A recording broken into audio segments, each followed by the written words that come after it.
Yeah, that's what was cool. Is like, yeah, for a while there. I mean, it was, people were really excited about it. They asked me, "Oh, when's the next one coming out? When's the next one coming out?" You can't teach style. Like style isn't one of those things that you can teach. You know, professors and teachers and stuff like kind of talk about style and they love to analyze it and stuff, but like style is kind of its own thing. There's a lot of challenges. I mean, especially when you don't know what you're doing. Like, I didn't go to school to go Yeah. write for writing or anything, right? I don't have a college degree in writing.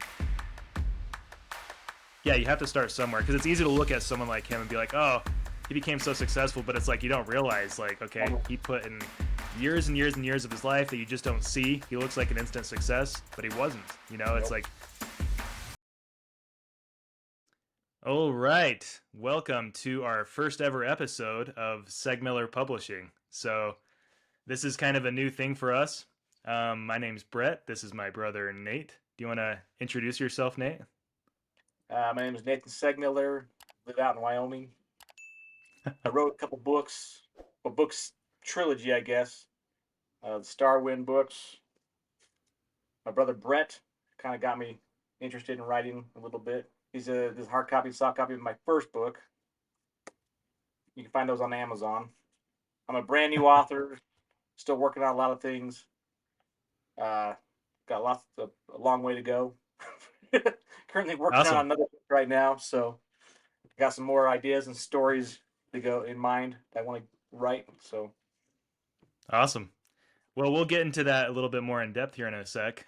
So yeah, I'm Brett Segmiller. I'm a user experience designer. I live out in Payson, Utah currently, and like Nate said, we're authors. Like we've started doing some like writing and self publishing, and we're really just trying to figure out that side of the process, that side of the business.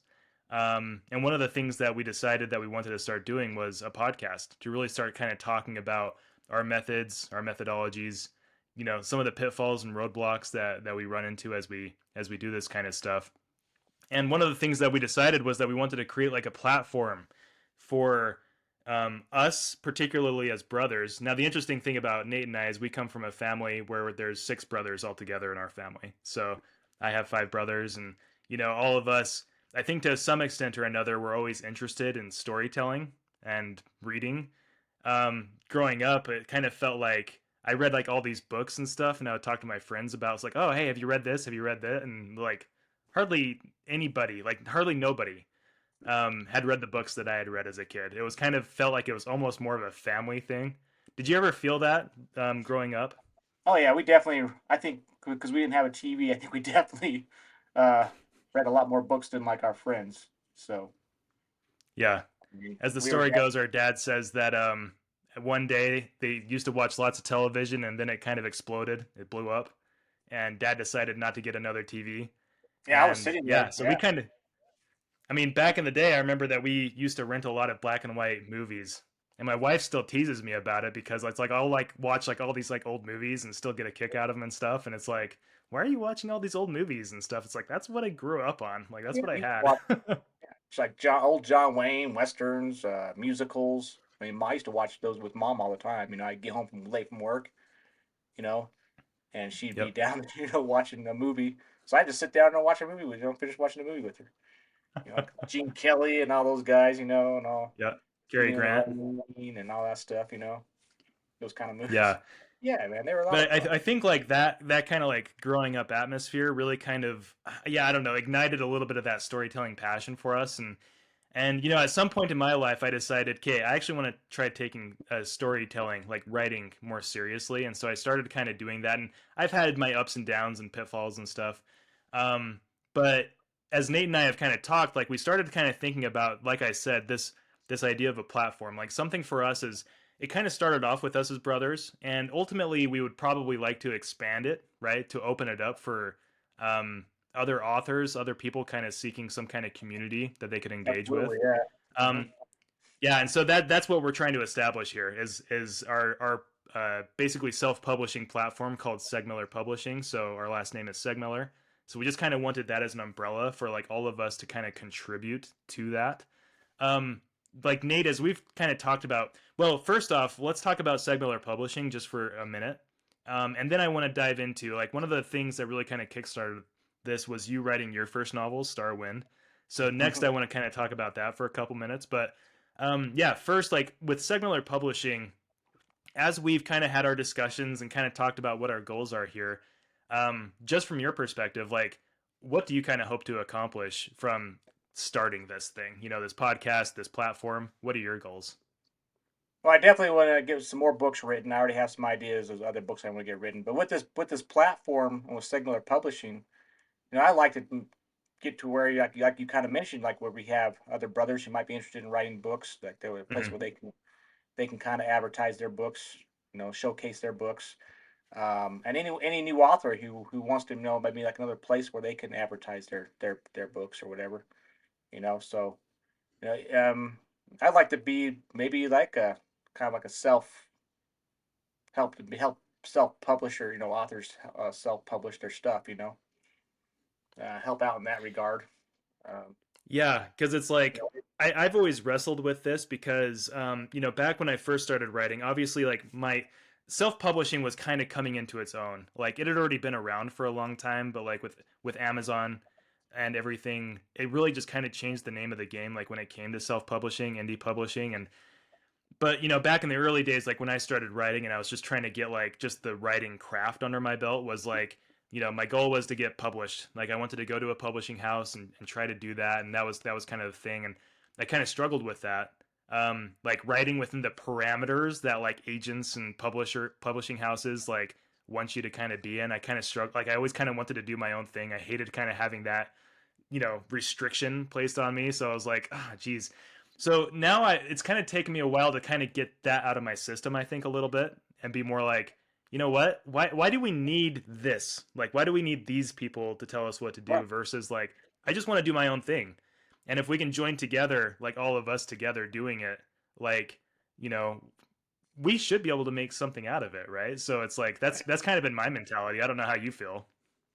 And we could find, yeah. I mean, I like, see, about finding like, editors that would be willing to work with us, uh, that might be able to help, these new authors out, ourselves included, get some more, make sure our work is more professional looking and everything, and also, Yep. we can get maybe some printing companies on board to help out, help out some new authors as well, you Yeah. know, because What was Amazon, interesting is I was just running some errands earlier today, and I was listening to this podcast on YouTube, and it's this YouTube channel that I've been following for a little while, and it was started by these two brothers. And what was interesting is I was listening to him, and he held up this book and was like, "Hey, so this is a book that like someone that we know, you know, wrote, and we decided that we kind of wanted to get into this space, so we started our own publishing company, you know, to kind of Mhm, like facilitate like this sort of stuff." And I was listening to it, I'm like, that sounds really familiar. Like that's kind of like what we're trying to do, you know? right, absolutely. And that's where I'd like to see Seegmiller Publishing go, to be an actual place where people can go, you know, publish their books through us, Yep. And and you know, make with the Segmiller Publishing YouTube channel, like obviously it's going to be a place for us to like kind of house our podcasts and stuff. And you know, I right, think we're kind of talking about creating different series. Like this one, we might call like Books and Brothers. It's a place for us to kind of talk about our books and promote them and kind of give like our experiences and stuff. And you know, but it could also be a place for us to just kind of have fun, talk about like movies, books that we've read that we like, things that we want to ideas, discuss about media and entertainment. yeah, ideas and stuff that we have coming Yeah, up. So yeah. So we'll see what this turns into in the future, but I'm really excited that like we started to make the inroads of making Segmiller publishing a thing. Now it's just kind of like, okay, let's try to take it to the next level. So yeah, that'll be right, really cool. yeah, that's what I So want to see. what? Yeah, that's perfect. Yeah, I think it'll be exciting. You know, as we because we have a site currently, you know, like where we have our books and stuff listed that takes you to like Amazon and Apple, you know, to purchase the books and everything. And it's been kind of fun seeing the catalog. You know, we're obviously still in our infancy, in our early stages, but kind of even seeing like the list of novels and short stories that we're writing and seeing that kind of expand and blow up a little bit has been really cool. And one last thing to mention is where Nate lives in Wyoming. What's the I can't what's the deal with the bookstore? Or sorry, not the bookstore, the grocery store. But your wife works at the grocery store or something, or manages it. Right. She's the general manager of the local grocery store here in town called the Yeah. Hannah Hometown Market. And do you want to speak to a little bit? Because I was going to say, like, from my experience, it's just kind of been like interesting because, like, you know, you started putting some books out for sale there, right? Like, what was that kind of like? uh Nerve wracking. Because okay, as a first time author with my first book, my anxiety level kind of went through the roof. I Sure. mean, realizing that you're going to have somebody else reading your stuff, your stories, right? Which you sat and all that, you spent all these hours writing, Yeah, it's like laying yourself bare, right, for like everyone to right? see. And so, I mean, I was pretty nervous at first, just because I wasn't sure what people were going to think about my work. I knew, I mean, it wasn't professionally edited. I didn't have the money for that. I mean, it had a lot of errors, grammar errors and everything else in it, you know. But I was like, you know what? You got to start somewhere. You know what I mean? And Yeah. so I kind of threw it out there. I mean, I started hawking my book at work, and people, my coworkers were buying it, you know. And I was selling my books for pretty cheap, because I wasn't trying to make I wasn't really trying to make any money. Really, I just wanted to get it out there. Yeah. So I started off selling it at work to my coworkers, and of course, a lot of them were like, "Okay, sure, why not?" you know? Seegmiller wrote a book. They're just kind of like, "What? This guy wrote a book? Okay." you know. And then I can't remember if it was my wife that said, "Hey, let's put it at the Hannah Market or not." But I ended up taking a stack of like 10 or so, and they sold out like quick. Like I couldn't believe it. So I took another stack. They sold out. Boom. So I had, I mean, and every time I taken books there, they go pretty quick. Yeah. Um, so I gotta really thank the community for supporting me. I think people are excited, that when you write a book, for anyone. And I think there's kind of like, oh well, whether they like it or not, I think they just want a signed copy. That's what most people want. Yeah. I mean, I think I'm included in this group, but it's like a lot of people discount the power of like local, local ship stuff, right? It's like local Right. authors and stuff Oh like yeah, that. Like people people get love books. excited about local activities. Absolutely. I think Because and, what and was so cool is, I'm sorry, what? go ahead. Yeah, that's what was cool is like, yeah, for a while there, I mean, it was, people were really excited about it. They asked me, "Oh, when's the next one coming out? When's the next one coming out?" So, and so I did put the second book out there as well, Starland, which is my second book. I haven't Yep. got around to putting the third book out yet. Maybe one of these days I'll get around to it. But Yeah, I because I mean, was gonna say the reason why I even brought up the Hannah store was, even because I think you recommended it or your wife, but it mhm, was like, well, send some of your books over, and see what happens. And you still yeah, it is review them. interesting, because like you recently reached out and said, hey, some of your books sold. And it's like it's kind of a weird feeling, It is. you kind It's of get out like a there few now. online sales and stuff like that, but like when you know that someone is at a store, physically sees your book and gets it, like, hey, that's a little bit different. That means something. Right. And another cool thing that I've experienced is like you have those people, like some of my coworkers are like, "Hey, when's your next book coming out?" Or they bought it Mhm. online and they came to me and said, "Hey, I've been waiting for a chance to work around the same time you do, so you can sign this book for me." They're just excited. They just want me to sign their book. And Yeah. I have this one coworker. He's just like, "Hey, I love reading, and I think your books are all right." So he likes my books. He just keeps asking me when the next one is, coming out. So it's kind of fun to have a little bit of a fan here or there. Someone that's actually interested in your book and what you're Yeah. writing. At least you know they may not. It may not be their favorite thing. Like their favorite Yeah. supposed to be their genre or whatever. But they read it and they said, and I got pretty good feedback from people. Besides saying, hey, beyond the errors or whatever, they Yeah. actually did. And like one question I always asked them, everyone that's read my book is like, well, flow's a big thing for me. I want them to be able to read my book and at least go, okay, well, at least that wasn't the worst thing I ever read. Yeah, that's an achievement. Yeah. And so far, that's what I've gotten. I haven't had anyone tell me that it was utter crap or anything. So. Yeah. Yeah, But that's I a know step it's in the not right the direction, best. I guess. Well, yeah, I know it's not the best out there, but I'm still working on that. But I think as an author, though, as a brand new author starting out, you also realize, that so I think my second book was written better than my first one. My third one, I think, Mhm. way less errors and stuff than the first two. That's what I was been told anyway. So Yeah. yeah, you just get better, I guess, with practice. Well, let's get into that actually. So your first book, let's go ahead and dive into that. So, what's the name of your first book? My first book is called Starwind, and I'll show it again on the camera here. There we go. Simple Yeah, cover, simple obviously, like, name. yeah, You know, right off the bat, very science fiction vibe, right? So that's what you're yeah, going you got the for. aliens coming out of the light there. I Pretty don't know if you can specific see it. genre. Yeah, it's an Owen. It says Owen under Starwind. There it says an Owen Rockwell investigation. So I came up with this character. It's kind of like goes along with X Files. Kind of, you have a government agent out there who's tasked with going and investigating certain things, and so I wanted to keep these books all in Wyoming. So this first book actually takes place in the town I live in, Hannah. So Yeah. it's like because there was this really cool rock formation, like sandstone formation, just a little bit beyond my house. There, you can see it from my house up by the hills there, and so that's kind of where it kind of gave me the idea for the book a little bit. So that's kind of where the first book takes place is here in Hannah. Owen Rockwell gets tasked to come see what's going on. There's this strange blue light going on. It's followed by some wind.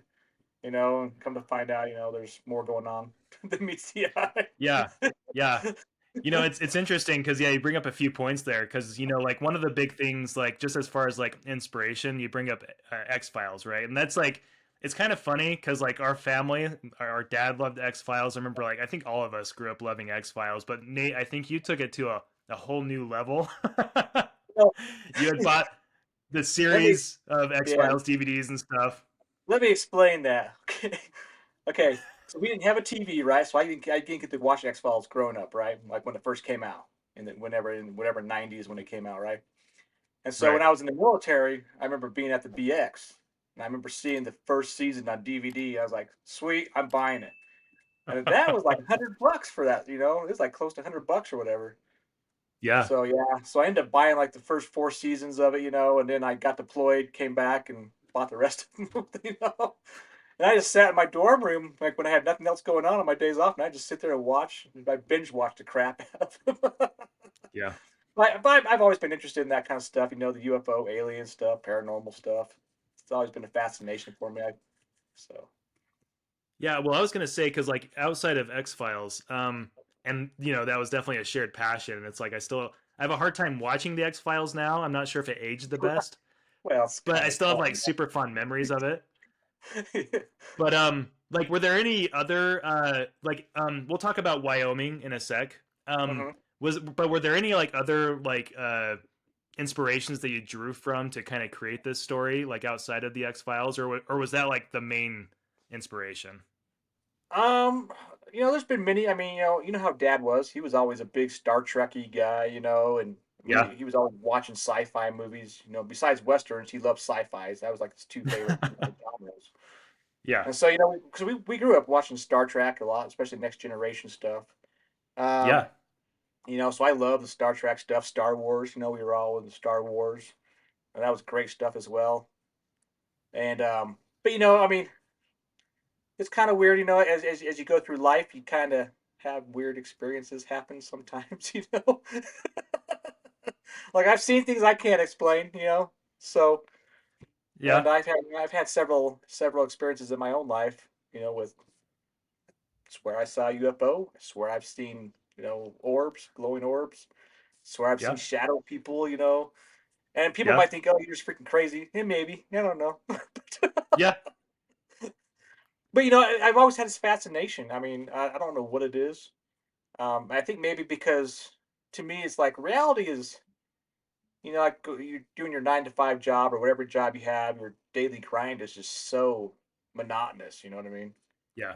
Like, because like most people's jobs don't really change much. You do the same crap, stuff every day at work. You know what I mean? That's what I think. I think a lot of people with like the sci-fi and the fantasy stuff, it kind of gives them an out, to kind of get away from their daily grind. And I think that's what I like about it. It kind of gives me, Yeah. like when I was writing these books, could be in my own mind. You know, I could just be doing. I was in my own little world, I guess. Yeah, well, I think that's cool because it's like you're pulling from like events and things that like impacted you in a good or a bad way, right? But it's just like, okay, there's media out there that you kind of digest. There's personal experiences. There's like your location, and Mhm. I think it's cool that you're able to somehow take all of those, like whether it's like conscious or subconscious, and kind of like form it into this like thing, you know. Right. I think that's like really cool.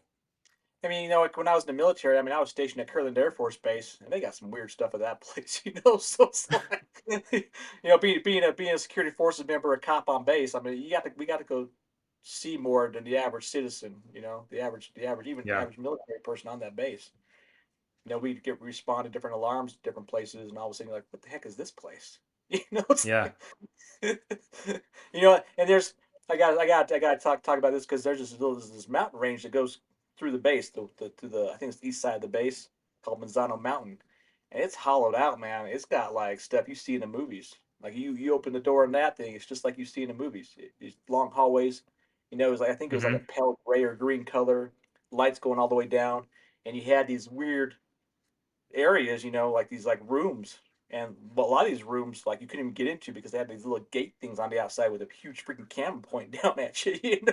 So, but it was bizarre. I mean, it was like just Yeah, exactly like you see in the movies, pretty much. So that was kind of fun too, being in the military, getting to see some fun stuff, yeah. You that see the average things person doesn't get to that you see. don't normally see that are kind of like Yeah, outside the realm of reality, almost. You know, yeah, for you, most you people. kind of see or hear about in movies or TV and stuff. So, Well, so it's it was kind of interesting. There's this it's I don't know if it's as popular as it used to be. There was this YouTube phenomenon that happened a few years ago called the backrooms, I think it was, and I think backrooms. they even came up with a new term for it. But I think it's called like luminal spaces. I might have the name wrong, but it's something like that. That And sounds it's all familiar. about, yeah, it's like about like the concept of like seeing like a hallway or like a place that looks like it should be lived in, like people should be there, but like nobody's there, it's dead silent, Yeah. and it gives Hmm. you this creepy feeling like you know what you're you know, or you feel like you've seen it or you've been there before, but it gives you like this anxiety like viewing it, and it kind of feels like, yeah, sometimes those types of things tap into that a little bit. Yeah. Yeah, yeah, I've had, stuff like that happen as well.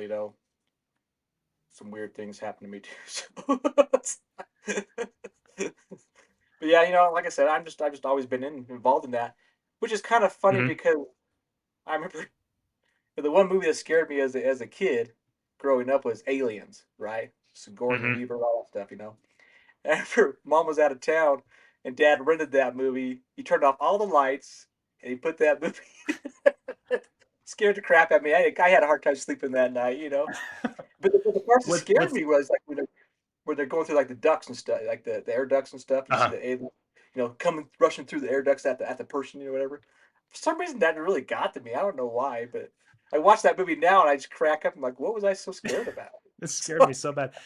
It's actually funny because like one of my earliest memories of like a movie that just scared the crap out of me was the X Files movie. So the first X Files movie that came out. oh yeah, fight the Um future. yeah, because like it had like the black alien blood and stuff, and like the alien that's in the cave and it's like tearing all those scientists apart and stuff, and like, yeah, that movie. And but what's funny about that is like, yeah, that's my first experience, or one of my first experiences where I remember a movie just scared me.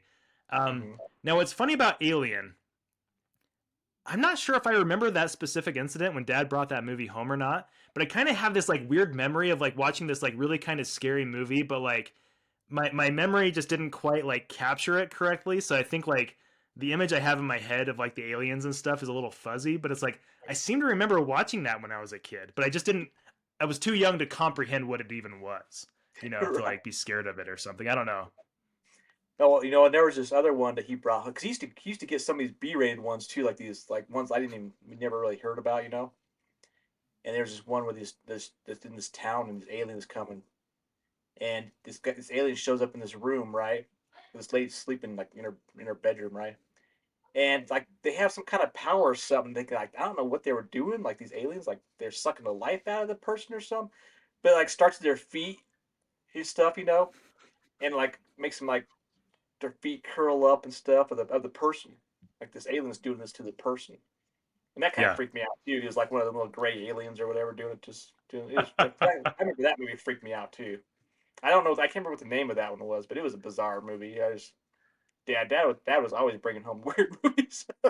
That's what I love about being a dad. Finally, is I'll be able to do that to my own kids, scare the crap out of them. It's like it's generational now. Can't stop it. No, just Oh yeah, kidding. I do it to my kids too. So it's like, Well, going back to what you said, because yeah, it's like as far as influences, okay, like obviously your life experiences, you were inspired by X Files and Star Trek and all these different types of things. uh-huh. The other thing that's like a huge part of your books is the locations. Hmm. Because like Wyoming, because you live in Hanna, Wyoming, is what you said, right? And so, Right. what was it about? Because you went into it a little bit already, but like, what was it about being in Wyoming and like wanting to like actually like set your book there? Because I'm not sure that would have occurred to me, like to like write a book about like where I'm like living. Because to me, it's like usually I kind of set my stories like in a very like different world or something. But I think it's like really cool that you're able to take like, hey, there's this place that I'm intimately familiar with, and I'm able to structure a story around that. Like, what is it about Wyoming that kind of made you want to do that? I just because I was living here. It's a little town. Not much is here. It's an old coal mining Yeah.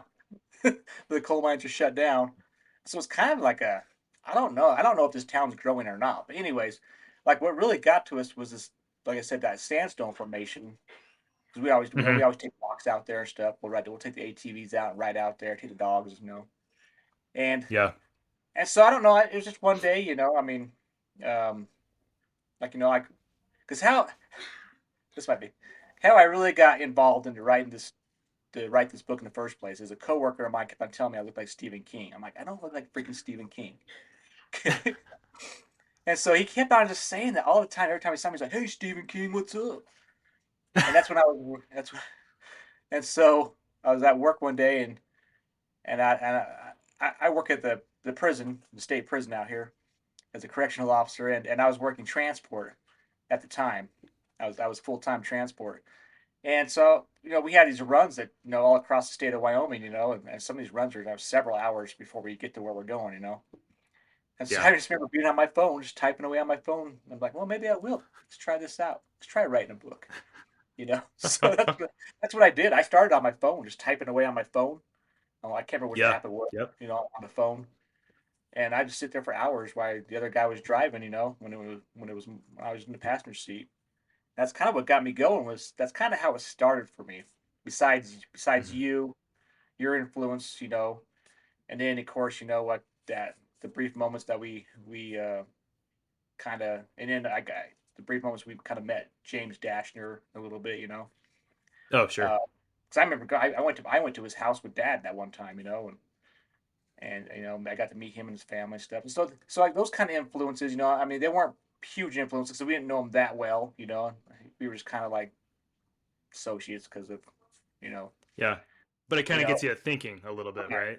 So it's not like Like, we were ever buddies with the guy. But I mean, he's successful. I mean, he's done a lot of stuff. You've written several books.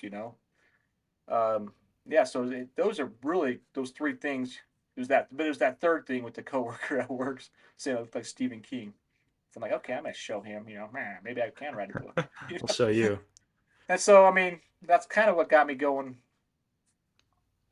That kind of gave me the kick in the butt to get going. You know what I mean? Yeah. Well, that's awesome, because like, um, yeah, I'm really glad that you kind of got into that process because what's interesting, and we'll talk more about this in later episodes and stuff, but like you getting into writing, um, my life, is like you kind of have your ups and downs. You're trying to like figure certain things out. You're doing like your 9 to 5, and trying to balance like family and stuff or whatever, and my writing habits have kind of taken a dip, and now it's like kind of resurging a little bit.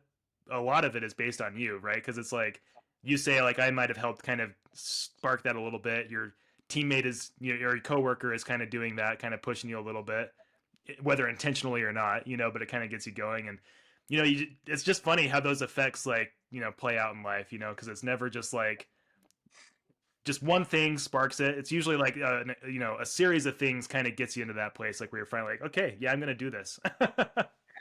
Yeah, because I mean, I never considered myself a writer. I mean, I thought about it before, in the past, but I've never really taken it seriously. I never saw myself Yeah, as a writer or author of anything, besides college papers or something. yeah, that doesn't count. Yeah, but that's all I had ever written before. I'd never done anything like beyond the 10 or 15 pages that I had to do, in college or whatever. Yeah, I But I got tried writing a little bit in my teenage years, and it didn't go so well, so it kind of scared me a little bit. But it's like eventually I kind of forced myself to, and it's like, yeah, it's a journey. So Yeah, looking back on it, I wish I would have started a lot sooner sooner in yeah. life.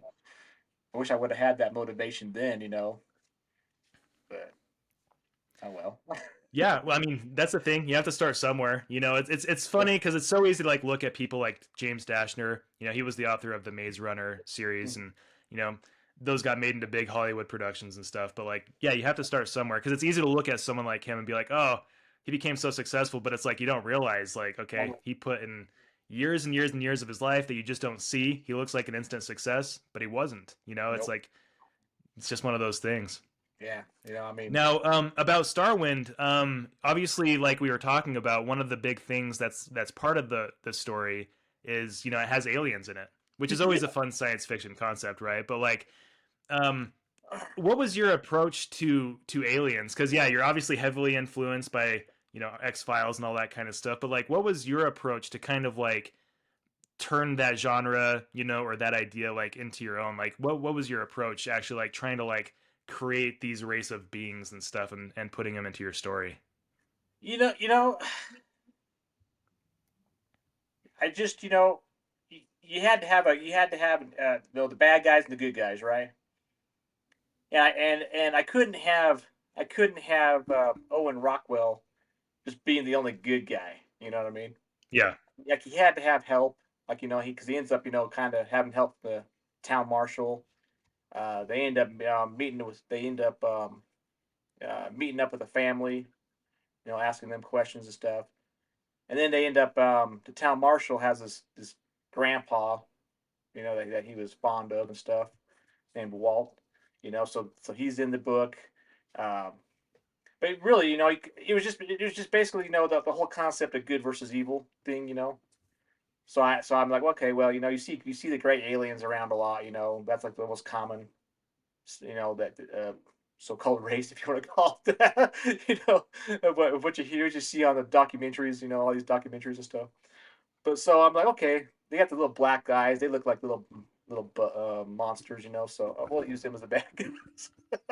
Yeah.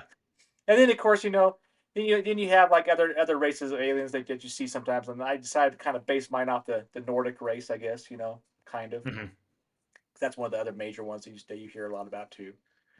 So I was like, okay, we're gonna have what this other race that was been had already had interactions with the Greys, and they weren't good interactions, you know. Yeah. So they're trying to they have their own little mission, but they end up kind of getting involved with Rockwell and the other humans, So and then of course you Well, of it's course cool you have because it's kind of like you're kind of taking these um common mythologies, I guess you could say, because it's like the Greys, right? That's like a common. It's like people who aren't even necessarily like UFO savvy. It's like they might know that these things like are commonly called the Greys. Not I don't think everybody knows that, but it's like if you kind of know anything about like UFOs and aliens, like okay, those are like the most common, kind of cliched version of aliens, right? But it's like, but it's cool that you have like these other races too, and it's like you're kind of taking these tropes, but also creating like your own mythology around them, to kind of like make them their own. And it's like these races have like their own, things going on with their other races. Sometimes they're friends, sometimes they're enemies, or these ones are afraid of these ones, and all that kind of stuff. Like, how do you keep that? Like how did you go about creating like that, and like how do you keep it straight in your head? I don't know. um, well, it's just kind of you kind of for me, it's like okay, I want to write this book. I'm one of those guys that I just sit down and start writing. You know, I I'm not one of these guys that does this huge old outline. I probably should, but I don't because even if I take notes, I'll be at work or whatever, or if it's slow doing whatever, wherever I'm at, I Hmm. write. A lot of times I'll write notes down. I'll bring them home, but then I'll start writing, and I'll either forget about those notes or I'm just in my head just going, you know. And so basically, the way I wrote this is just basically from my own experiences and my own ideas on things, which are similar to like I said, it's similar to kind of like an X Files type story. Um, but I wanted to kind of have like because I also have like because I had the alien element, the Yeah. good guys, bad guys, the family that's just kind of gets involved, not really wanting to. It's kind of are there, they kind of get brought into it. And then I also have the U.S. government who's trying to like the U.S. government who's trying to get involved in stuff as well. You know what I mean? Right. And of course, Owen Rockwell works for the government. He's a federal agent for the Department of Homeland Security, or that's what he claims he is. you know. so, Guess you got to so read the book. yeah. So yeah, I have ideas on that here. I don't know, but anyways, yeah, it's like I said, everything I put in my book is just from things like I've always been interested in law enforcement. You know what I mean? In police work and all that stuff, federal agent stuff. Like even in my book, Starwind, I introduced a highway patrolman guy character I made up. So I have local law enforcement in there. I have federal law enforcement. They Right. have to work together. You know what I mean?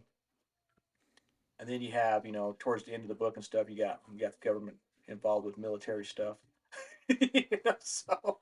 So plus the aliens, are causing havoc. Right. The one the Greys are, and they're trying to do things, and you have Yeah. the and Well, I the think other that's cool because the it's other like race. you're able to kind of take. Yeah. So you have that. Then you have the good race, if you want to call them that. They don't really want to get involved with the humans too much, but they kind of realize they need help. So I mean, like I said, No, that's it cool. was a They just basic like have like story. all these like factions and stuff, all interacting together. Yeah.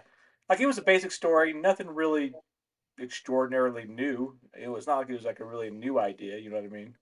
Yeah. But it was just something I was like, yes, we'll do it. I'll do it. Yeah. Well, what about because I was actually surprised at some of the things that were in the book. Uh, kind of around like themes, because like sometimes like when you're reading like science fiction, it's so just like I don't know, sometimes devoid of themes. I mean, like Star Trek and some of those in Star Wars, like they kind of have like themes and things you can kind of take away from it. Like when it Uh-huh. came to Starwind, like did you start off with like any kind of themes in mind? It's like I want to kind of portray this message to some extent, or was it more just like you kind of write it and did anything emerge that you were surprised by or anything along those lines? Like was there anything that you were trying to like convey inside of the story at all? It's just I think the only thing I really tried to convey um, is it yeah, just that that there's a constant struggle of human with humans, we're between good versus evil. You know what I mean? Yeah, So that's just one of those things that I don't know. I kind of I'm a big believer in that. So I mean, like I said, like this first book, I was just kind of typing along, you know. yeah, I had like a basic story in mind or a basic direction of where I wanted to go, and then I wasn't even sure because like actually when I was writing this book, I actually had a pretty long hiatus at one time, because I started it and I was like, oh, I'm not gonna try to finish this book. I don't really care, no one's gonna really care. Then I just kind of had this inner thoughts, like, oh, even if no one really wants to read it or even no one even really likes it, it's like, at least finish it. You know what I mean? So yeah. So I finally got my button gear and just finished it.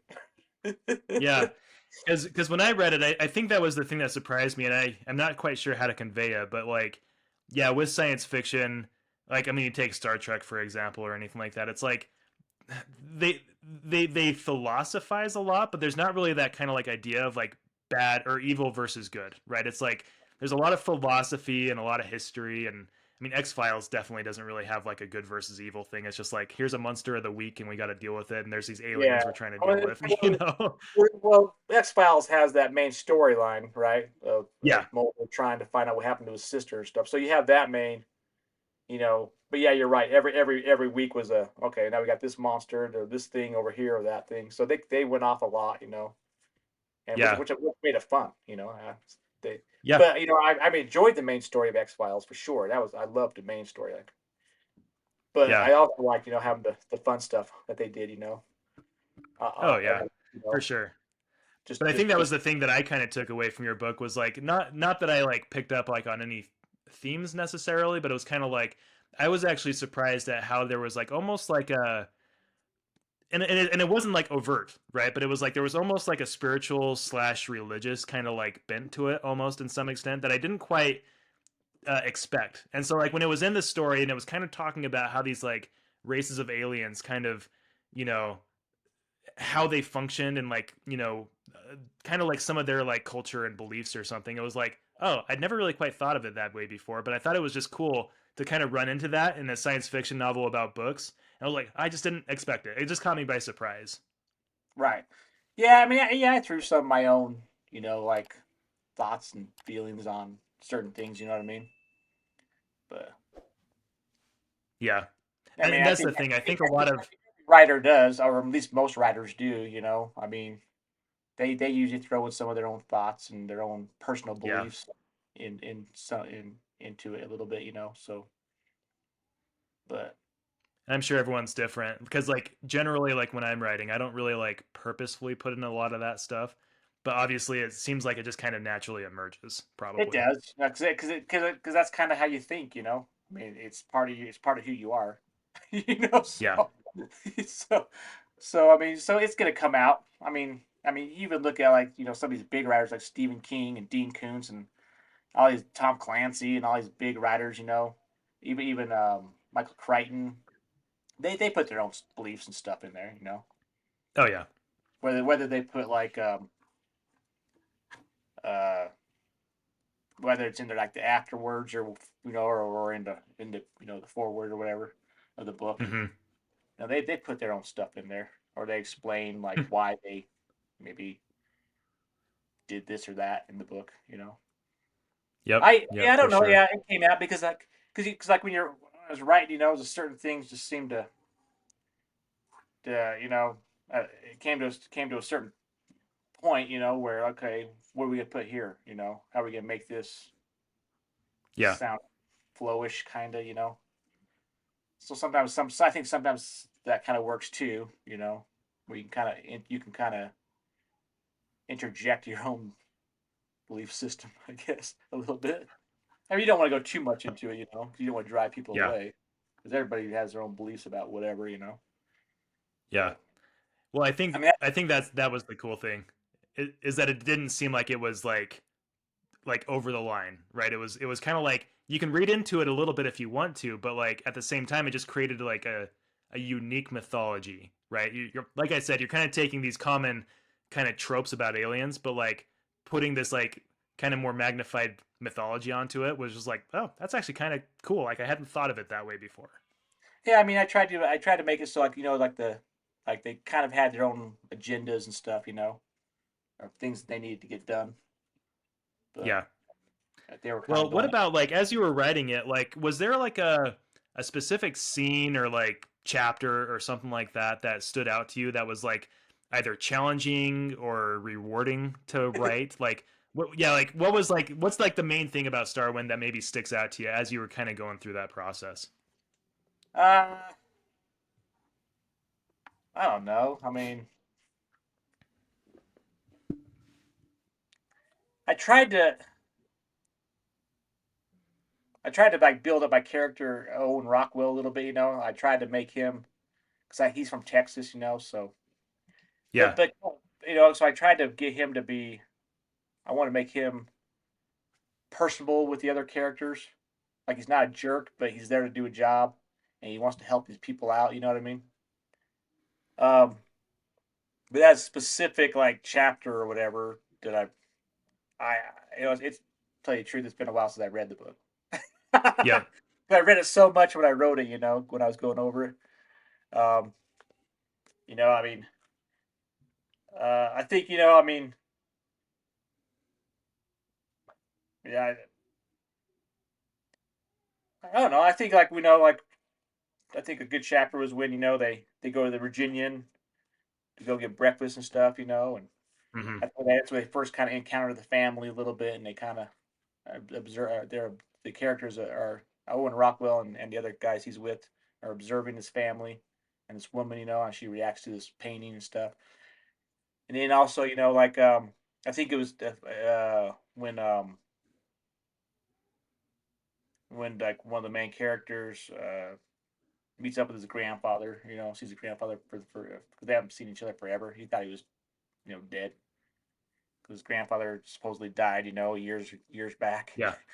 So when he finally sees him again, he's like, "Oh, great! That's awesome. You know, you're not dead. What happened to you? But I don't know. Like, there's a lot. I don't know. I don't really have any specific things in this one that I think really draw me now. Yeah. Like you said, Yeah. You've we forgotten kind of about it touched on a since, lot of right? things. Yeah. I mean, like I think my other books, I had more fun writing the other ones, but because you're writing your first book, it's kind of it's like you don't know what you're really doing. you know, like I had more fun writing the second book. But I thought that story was a lot more fun. But Yeah. but you have to have that first book, where you introduce characters and stuff, right? Because my second book has a lot of these characters in it, or some of these characters, I should say, in it. So Yep. you have to have that first book, especially when in kind of a trilogy type thing. We have to introduce characters, introduce their backgrounds, and all that stuff. So Yeah. I don't know. I mean, that's just like I said. Whether I have a favorite part that really stands out to me, no. I can't really It say was I all do. good. It was all bad, all at the Uh, same time. yeah, pretty much. I mean, like I said, I've gotten pretty good feedback with this first book. You know, people said they generally liked it. I mean, so that was enough for Yeah. me. But Well, to kind of wrap this up, I think I have a couple questions I want to ask you just to kind of finish. But even kind of along those lines, like what having gone through that experience of writing that first book, because yeah, it's like we'll kind of dive into like your later projects, and even your future projects and stuff like that. But like from what you remember having gone through that process with your first debut novel, what were some of the lessons you maybe learned, along that, or what were some of the main? I mean, you've already talked about some of it, but like some of the big challenges you had just kind of doing that, and what would you do differently? there's a lot of challenges. I mean, especially when you don't know what you're doing. Like I didn't go to school to go Yeah, write for writing or anything, right? I don't have a college degree in writing. Um, this was just kind of one of those just uh, abrupt projects that I just started. I'm gonna do it. Yeah, I'm just gonna do it. So I mean, if because like I know with this book, trying to stay on, trying to make it flow, like I've talked about before, is a big thing. Trying to make sure that your characters are in their element and they're where they're supposed to be. you know, Yeah, they're interacting where they're supposed to be. Your timeline is a big thing. I don't know if mine's that great in that one, but I don't know if the timeline of Starwind is that great, but um, timeline, flow issues, of course, grammar, editing, stuff like that. That's one thing I yeah, learned. If I ever Because like one of my future projects, I think I'm really going to try to get a real editor on that one. You know, um, like I said, these are kind of more hobbies. Like this book, Yeah. the start of this book was just kind of a hobby. It was kind of like almost a dare to me. Like this guy's like, oh, you look like Stephen King. So I'm like, oh yeah, well that's kind of taking that as a dare. So I'm gonna write this thing. Yeah. I'm gonna write a book, right? But um, yeah, I don't know. It's like uh, you know, you really, if any serious writer should really have an outline or some kind of whiteboard that can really put, okay, okay, these are the characters, this is who they are, this is what they're kind of in charge of or whatever they do, you know. And you probably, yeah, if I could do it again, I would have done more of an outline for this book, for this whole Mm-hmm. trilogy. Um, but I was able to, for the most part, keep things in line with the characters and stuff. Like I said, there might be some things I had in that book where maybe I don't really go in depth on how it happened or why it happened. Sure. Because like if you look Yeah.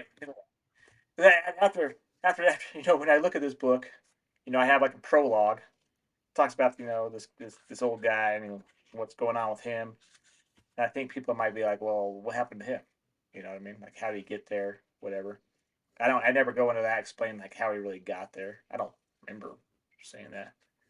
And then like Sure. I talk about this highway patrolman who sees he's out on patrol. He sees a blue light, and off in the distance, and like people might be asking like, well, what happened to him? Because all of a sudden he's blacking out or whatever, and all of a sudden he comes to, like, what happened to him? So Yeah. I think maybe there's certain things that you gotta really maybe explain better, especially in my book. Maybe if I go back and redo it, so I do plan on if I ever get a chance, I might go back and revise them a little bit. Um, maybe add a little bit, take a little bit out, just kind of make them more chronological, you know, and with questions, maybe try to explain those questions better. I don't know if that makes sense to you, but that's what I would do. Yeah. I mean, Yeah. I mean, that's the thing. It's like, from what I've written, it's like there's always maybe I it's a different experience reading someone's book versus writing your book, because sometimes you can read something and sometimes like you'll identify like plot holes or plot lines that might not go the way that you expect, or it's like, oh, it wasn't really resolved or whatever. But like a lot of times when you're digesting media, it seems like you're just kind of like, you shrug it off easier. But when it's your work, it's something that you've created, like those things just like stick out to you, like, just like beams of light, right? It's just like, oh, how could I have not have like wrapped this up, or wrapped up this story plot thread, or whatever. Um, and yeah, so it's like I sympathize. Like as a writer, it's very kind of hard to like turn off that side of your brain. It's like it's easy to look back at anything you've written and be like, oh, why did I do that? Why didn't I do this? right because you see the mistakes. When you look back on the things you've written. I mean, people may not mention it to your face. You know what I mean? But you know Hmm. it. You know where you messed up at. You know what needs to be fixed or whatever. You know what I mean? Even if people that read the book don't mention that kind of stuff to you. You know what I mean? Yeah. So, like I said, like it was fun writing the book. Um, it was hard coming up with it, and like I said, having no experience in writing of this magnitude, it's like it can be daunting trying to make it all come together. You know what I mean? Yeah, I think the last thing that I would say to that point is, You've sorry, written what more. was that? I said you should know because you've written more complicated books than I have. So It's funny like because like I was talking with my wife. We just had our first baby 6 months ago, and it's hilarious because there's the kind of no, it's not even a cliche, but it's the thing about like women forget the pain of childbirth, right? And she literally brought that up as like, I can't remember the pain. I'm like, it's so interesting that that's so true. But I kind of feel that same way about writing. It's like sometimes I look back on something that I've written, or I go back and like reread something that I've written. I'm like, Mhm. dang, that's pretty cool. Like, how did I come up with that? But it's like it feels so detached in some ways. It's like I guess I wrote this that came out of my mind somehow, but like I'm not quite sure how I came up with that or how I did that. It almost feels like its own thing now, almost. Well, it's kind of weird that you say that because it's like when I'm writing, I'll have these days where it just things come to your mind and you can just put it down on Yeah, paper and it works. And then you have yeah, days where you're just stumped and ideas are just not coming to you and you really struggle to try to just get a chapter or two done, And yep, so yeah, that's one thing I think every writer I've talked to has experienced that kind of stuff. It's like yep, like you said, you look back and you're like, "Well, that's good." How did I come up with that? And then there's times yeah. you kind of read your stuff and like, "Why did I even write that? That's garbage." So Yeah, and it's interesting because like kind of what you're saying about outlines and stuff. Like I totally get what you're saying, and it's interesting because I feel like we'll have to continue exploring that a little bit because yeah. what I find is, and I'm not a great outliner, but I do usually like I keep like a extensive list of notes about my stories that I just kind of come up with, and it's like sometimes in the middle of the night or obviously throughout the day, it's like if I come up with some good ideas, I'll kind of jot them down, and then I have this like jumbled list of notes, but I kind of have like the outline in my head.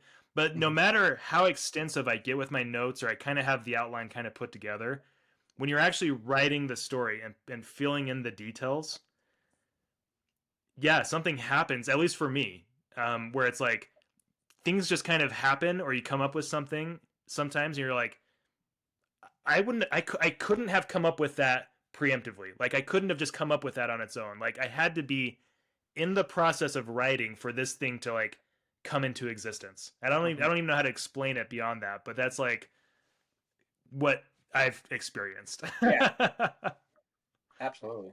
And sometimes you feel like you're kind of almost inspired in some way. It's like, Yeah, yeah. which is kind of Because I weird. was gonna say too, also like, just to wrap it up here, when I was reading Starwind for the first time, I was actually pretty impressed because what I realized was, because like we talk about like different novelists, like the Stephen Kings and the Dean Kuntzes, like all these like super popular, successful authors. And back in the day, I kind of was like voraciously reading like lots of different like books about storytelling and how to become a better storyteller and stuff. And I think Orson Scott Card is like one of the ones who really kind of like pushed like you can't teach style. Like style isn't one of those things that you can teach. You know, professors and teachers and stuff like kind of talk about style and they love to analyze it and stuff, but like style is kind of its own thing. Like you can't pass that on to somebody else. Like now we have AI, right? Artificial intelligence. It can kind of write stuff in the style of different people and stuff, but it's like you're always kind of dealing with pale imitations versus like when you're actually like just like writing your thing, right? It's like that was what was impressed upon me like when I was reading your stuff, because what I realized, like, my stories, the things that I come up with are very very different from Mhm. yours. Like Right. you have this totally different element in the stories you're interested in telling, but also the way that you express those stories, right? It's like your writing style. Like you say that you didn't have like the education around writing and stuff, and I didn't either. It was entirely almost self-taught, right? So it's like, but like when I was reading your stuff, that was the thing that impressed me. It was just like, holy cow, like Nate's his own totally different thing, it's like, and I was actually impressed. Like I was just like, wow, I didn't know Nate had it in him to write this kind of thing, right? It's like I was surprised, but like in an awesome way. So I think that's just the exciting thing about like, when someone does force themselves to, because that's the thing, you really have to force yourself to write a book, and when you actually go through that process and get it done, it's like, yeah, I think that's the cool thing is like when someone else like reads it and it's just like, yeah, this is like something unique to me. Like nobody else could have written this, right? Like I don't know what to say beyond that, but Well, it's funny you talk about that because when I was writing, I think it was my second book. Like where I work at, we have in the pod where the inmates are. We have a book card, and yeah, so I went through so many of these different books. They were all different authors and everything, and I was looking at style because I'm like, am I doing this wrong? Like is this my style yeah, not a good one? And after looking through all these different authors and all these different books, there, like you just said, there is no one style. Everybody has their Yeah. own, no matter who you Yep. are. You know what I mean? And so that's when I kind of realized, like, oh, yeah, it's just me. I was right how I write. You know, because Yeah. It's like like you said, take it or leave it. it doesn't matter who you are. Even these authors who are like big, superstars. Their styles are totally different than each other. You know what I mean? Like Stephen King is totally different than Dean Koontz. Everybody's so different even in their own Yep. writing styles. And so I'm just like, Yep. well, you can't focus on being like someone else. You just got to do your own thing. And that's kind of where I was like, okay, I'm just gonna go with it then. you know? And like you said, like, yeah, I read some of your books, I'm just like, yeah, how he's so more complicated. Like you're more detailed than I am about stuff. I'm like, how does his brain even come up with some of this stuff? Because I would never even, my brain wouldn't even comprehend some of this stuff. Trying to come up with some of this detail or whatever.